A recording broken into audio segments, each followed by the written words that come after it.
Welcome back to another episode on the MLD Balls page. In today's episode, we're going to be going over Anfernee Simons' mock trade.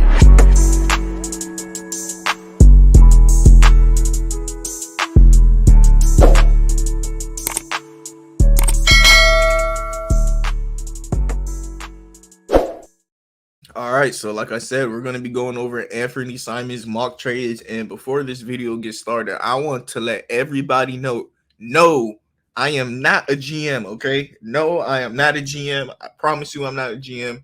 And we're going to make some trades about somebody who I heard a nickname for yesterday, which had me dying. Anfernee Simons is a fringe, low-level, borderline all-star, Like, this is a guy who I'm sorry, that's so funny to me, man. Shout out to Mo from the Deep Three podcast. That was the funniest way you could describe Anfernee Simons. A fringe, low level, borderline all star. Because like that sounds about right, man. It sounds about right. Anfernee Simons, y'all, he's really good, and the fact that he's in Portland, he doesn't really play to the level that he should. And I would watch a couple Portland games last year, and I could just tell he's not in a winning environment. If he was in a winning environment, he'd produce a very impactful basketball because a lot of teams, what they're looking for nowadays is someone who will let them 3-pointers fly. And Anfernee Simons, he lets them fly like 7 a game at a 39% clip. And the threes that he shoots are contested threes. His problem is with staying on the court. But I also feel like him being on a bad team is why he doesn't play those 50-50 games. When you are 50-50, why play if you're on the Portland Trailblazers? Anfernee Simons is still 25 years old. And I remember when he first got drafted, he was like the youngest player in the NBA. I think he came out from IMG. If I might be mistaken on that, but I feel like he didn't even go to college. Exactly. He came from IMG Academy straight into the league. He was one of those guys who very young, and we all saw the upside on him.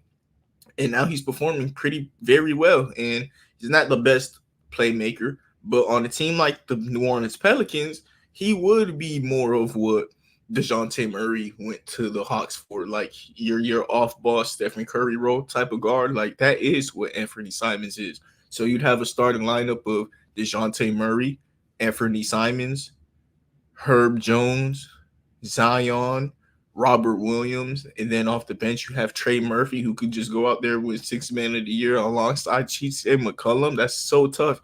Or if you just want to bring Anfernee Simons off the bench, I guess that would make sense too, because he's not as familiar with the team. And Anfernee Simons, that's the thing that, in my opinion, makes him very movable.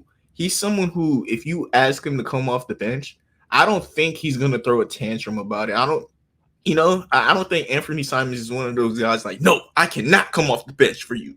But if you are a team that's contending, I would do that. But if you're not contending, like, what's the point of bringing him off the bench in like Detroit? Like, come on. But if you're like the Heat or somebody who get Anfernee Simons and want to bring him off the bench, okay, we'll see what you cooking. So that's the Pelicans trade. The next move that we got for Anfernee Simons is the Charlotte Hornets, another team that if they could just add some dynamism. Oh, I'm trying to use words I don't ever use. I'm trying to show out for y'all.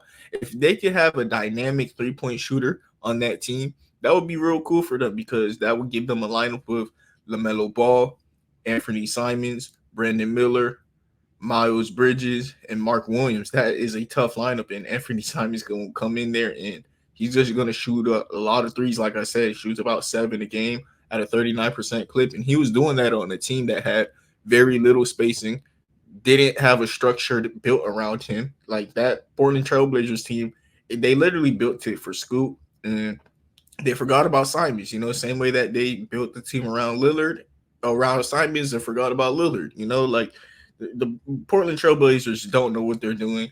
And if you could go get one of their star players out of their hands for 3 first-round picks, if I'm the Hornets, this is a risky trade.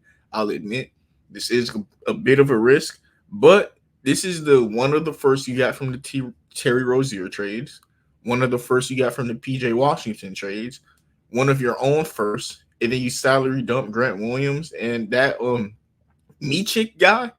I would prefer to keep him because he did play pretty well for the Hornets in the little amount of time that he did play last season. And if you are a team that's trying to go in for a playoff run, he does provide positive assets to you as a team. So I would try to keep Michik, but at the same time, he's not going to stop me from getting Simons. Like I said, in the Eastern Conference, he could make an All-Star game. Anfernee Simons wouldn't be shocked if he did. Wouldn't be shocked if he didn't. But next to LaMelo, who's gonna primarily have the ball in his hands, and then in times where LaMelo is hurt, you'd have somebody who could step up and play point guard. Anfernee Simons is 6'3", so next to a 6'7" LaMelo and a 6'9" Brandon Miller, he could easily plug in at that combo guard spot and be an impactful player. He doesn't need the ball in his hands, and when he does have the ball in his hands, he's very impactful. Like how Damian Lillard pulls up from deep three, Stephen Curry does that. He picked up a little bit of stuff from Damian Lillard with that. And like I said, he's been an off-ball player for so long in his career, and he does pretty well at that. So, Charlotte Hornets fans, this is a guy. If I'm y'all, I'm interested in. I'm not all that happy with 3 first-round picks. If y'all feel like that's expensive, I could understand that. But like I said, Anfernee Simons is really good, and you're gonna have to outbid some teams, in my opinion, because I know that the Anfernee Simons market is quote unquote dry. I don't think it will be too dry. Anfernee Simons is one of those guys who the only thing that teams are worried about is his injury health. And another team is the Los Angeles Lakers. This is the crazy trade. Maybe this is a crazy trade because the Blazers are reportedly interested in moving along Grant and Simons, both of them. They just want to give their minutes to Scoot Henderson, Danny Avdija, and them boys, which is understandable.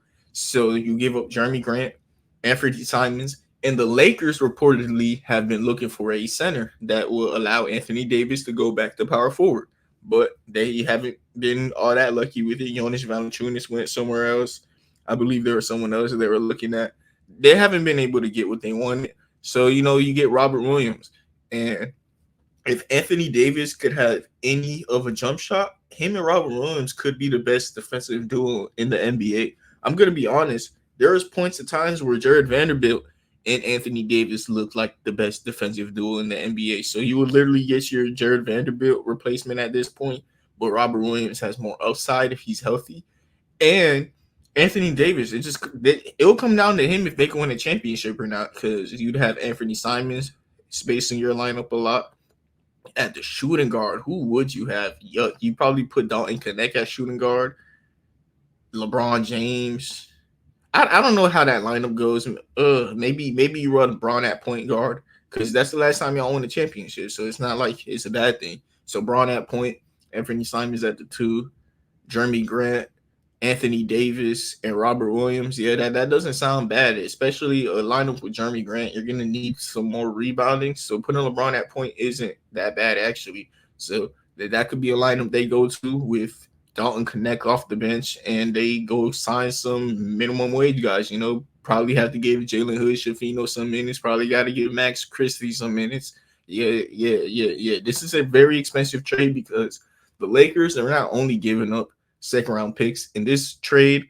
The Lakers are giving it all up. They're giving up all their first pick swaps, everything. Like this trade is going to leave the Lakers with 0 picks. They're buying all into LeBron and Anthony Davis with this move. And Anfernee Simons is going to be a guy who I think if he's healthy, the Lakers could win a championship with him as the third scoring option. It's not crazy in my opinion, especially Robert Williams is a guy who the year that Marcus Smart won Defensive Player of the Year should have been Robert Williams. They just wanted to give it to a Boston Celtic, so they were like, why not this guy? Jeremy Grant, a guy who he's a two-way player, pretty weak rebounder, but he's going to shoot for you pretty well. He's going to space out the court, and he's a versatile defender. He got the money that he wanted already. Y'all got to remember the reason he left the Nuggets, which was a winning situation, is kind of like how Bruce Brown wanted to go to another team that's offering him more money. And Jeremy Grant knew that in a bigger role, he was going to be a 20-point per game scorer. And that's what he's been doing the past couple of years. And he got paid like a 20-point per game scorer who could guard both sides of the ball, which is exactly what he is. So he did the right thing in his career. And now he could come back and win a championship somewhere. So that would be a great move. And another move for the Lakers, it was just going to be Reeves, Vincent, Jalen Hood, and the 2 first for Anfernee Simons. I do think Anfernee Simons is 2 first round picks better than Austin Reeves. I think he's that good. Like I said, the only question with him is health. And if you want to put that in the equation, I understand that his health is a problem, but I do, like I said, think him being on the Portland Trailblazers team, it makes it easier for him to not play. Like it's easy to shut down when your team is 19-51. Like uh, is me playing today gonna help us make the playoffs? Nah. If my ankle bothering me even a little bit, I'm gonna just sit out. That's how it be. That's how it be. So we already talked about the Lakers. If they weren't able to get the whole package, I would prefer Simons over Jeremy Grant. I don't think Simons I don't think Jeremy Grant gives you a lot, while I think Simons gives you more because D'Lo could play the shooting guard position, and I think that would be better for D'Lo. Do think that he's a combo guard who he just need to worry about his own game, and Anthony Simons and LeBron James could be the guy setting other people up, and D'Lo could run the second unit. I think that would be a real good lineup for the Lakers, and D'Lo is a pretty good passer, pretty good 3-point shooter. He just needs another guy setting him up for those shots instead of him setting people up. In my opinion, I think he's a catch and shoot player more than a catch and shoot 3-point shooter, more than a shot creator. And then he could go and create his own little floater buckets, his D-Lo buckets. D-Lo's a real good player. Another team that we got is a team that we're gonna have to always include in mock trades. Anytime we do mock trades, you got to bring up the OKC Thunder. They just have too many assets. Every team, if the OKC Thunder calls you, you're picking up. All right. So if the OKC Thunder call the Trailblazers, they're at least picking up the phone. And I do think that if the Thunder were a team that made premature moves, they would do this because of J Dub not being the shot creator that you wanted him to be in the playoffs. In my opinion, they're going to do the right thing and just go into another playoff series and see if J Dub could just be normal this time because that was his first playoffs. But in this world where the Thunder do something I don't think that they're going to do and trade for Anfernee Simons, you'd have a lineup of Simons, SGA, J Dub, Chet, and Isaiah Hartenstein, or you could even plug in Caruso. Like they still have so many pieces with this team. While Anfernee Simons brings them an off-ball shooter that could shoot lights out from three.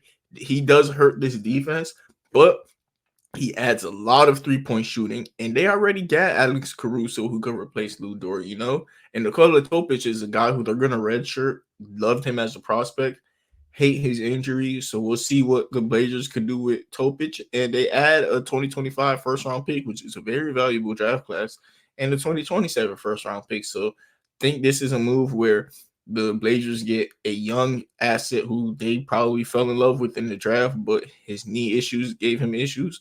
They get multiple first round picks, and Lou Dort is somebody who you could put in a swap trade with another team, and another team will get Lou Dort almost immediately. Lou Dort is one of those guys who you could literally just add a third team to this trade and you'll find a place for Lou Dort. So shout out to the Thunder. Y'all always going to be involved in mock trade just because of how many assets y'all got.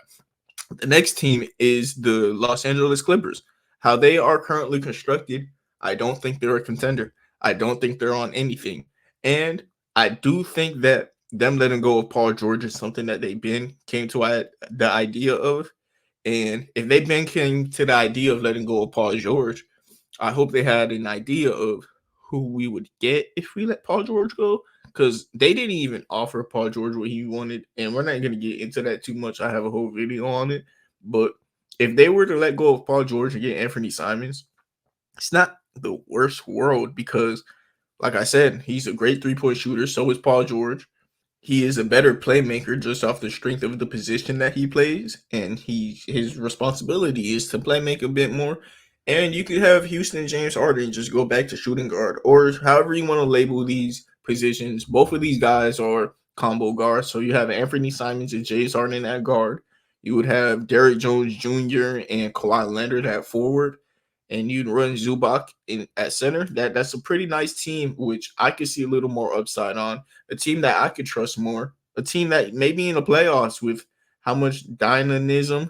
That's me using a word I don't know again. Y'all saw me try it again earlier and didn't know, but them adding more dynamism to the team will be pretty cool. So this is a move that I would like for the Clippers. They, like I said, need 3-point shooting at this point. They need playmaking. They don't really need it because they got James Harden, but I don't like teams that only have one dominant playmaker. If you could add Anfernee Simons to be another playmaker whenever James Harden isn't playing, I do think that's a real nice thing to have. So the Clippers is a sneaky team for Anfernee Simons, which I think is also really, really possible.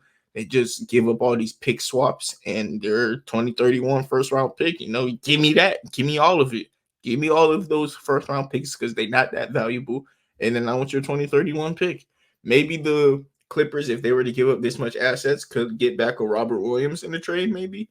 But like I said, I'm not a GM, so the idea of these trades are just to see these players on certain teams. It's not to get the exact proposal, right? So if you want to argue about something I said that I don't care about, go ahead in the comments. Thank you for the support.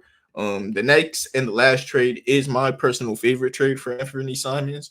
I made a Magic video this offseason where I went over the Magic going and trading for Anfernee Simons. I've been seeing he was going to be a guy who's on the trade market, and I've been knew that the Magic are going to be a team that should be interested.